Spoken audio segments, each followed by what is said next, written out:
Et à présent, j'accueille Laurence Baranski. Bonjour Laurence. Bonjour Alexandre, bonjour à toutes et tous. Alors, comme tous les lundis, je suis heureux de vous accueillir et puis surtout parce que vous allez nous parler à chaque fois d'un sujet très différent de l'un et de l'autre. Et aujourd'hui, c'est sur la pleine conscience. Voilà, le thème du jour. Et oui. Effectivement. Alors, racontez-nous. Quelques mots sur la pleine conscience. Dans l'expression pleine conscience, je commence par le début. Il y a d'abord le mot conscience. C'est quoi notre conscience? C'est cette partie de nous qui nous permet de savoir et de ressentir que nous sommes en vie sur cette terre et justement d'en être conscient. Avec l'expression pleine conscience, on rajoute l'idée d'être pleinement conscient à nous-mêmes, comme vous l'avez dit tout à l'heure, dans l'instant présent, dans le moment présent, dans l'ici et maintenant. D'accord. Et lorsque nous sommes en pleine conscience, nous sommes attentifs à tout ce qui se passe en nous et autour de nous, que ce soit nos sensations corporelles, nos émotions dont nous avons parlé précédemment, nos pensées, et plus généralement tous les stimuli que nous allons recevoir, comme le bruit, la température, que ces stimuli soient internes, externes. Non seulement nous y sommes attentifs, mais nous allons aussi pouvoir les apaiser. Et en fait, en pleine conscience, on entre dans un état de calme et de paix intérieure. D'accord. Alors, la pleine conscience, c'est comme un état de méditation, c'est bien ça? Et Yann l'a souligné tout à fait, on parle de méditation de pleine conscience. C'est une notion et une pratique qui vient au départ de l'Inde ancienne du bouddhisme.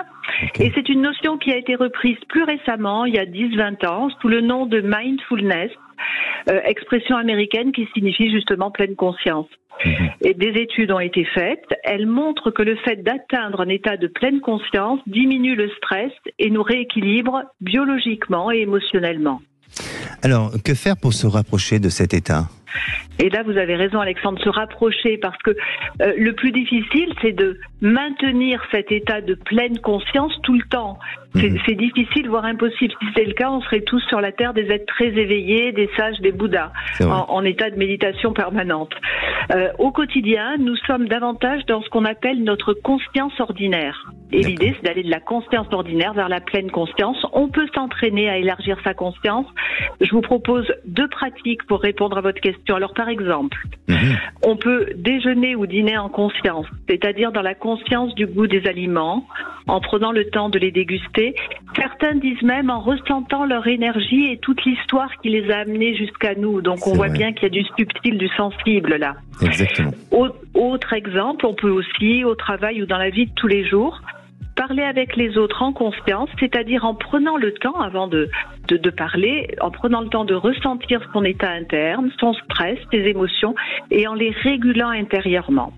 Voilà, et en réfléchissant à cette notion, je me disais que, en fait, avancer vers la pleine conscience nous invite à faire les choses plus lentement, mais aussi de manière plus juste, en accord avec nous-mêmes, et à apprécier tous ces moments de bonheur du quotidien, des moments à côté desquels on va pouvoir passer si on va trop vite, ou si nous sommes envahis par nos pensées, nos émotions, trop dans notre conscience ordinaire. Mais vous savez, Laurence, là je vous écoute et j'étais en pleine conscience, et quel sentiment de bonheur d'entendre ce que vous êtes en train de dire. Et je crois que effectivement, si on prenait conscience tout simplement de ce que nous mangeons tous les jours et de ce que nous dégustons, de ce que nous observons, eh bien ça nous amènerait à travailler beaucoup plus sur la réflexion et à avancer peut-être plus facilement dans la vie. C'est important.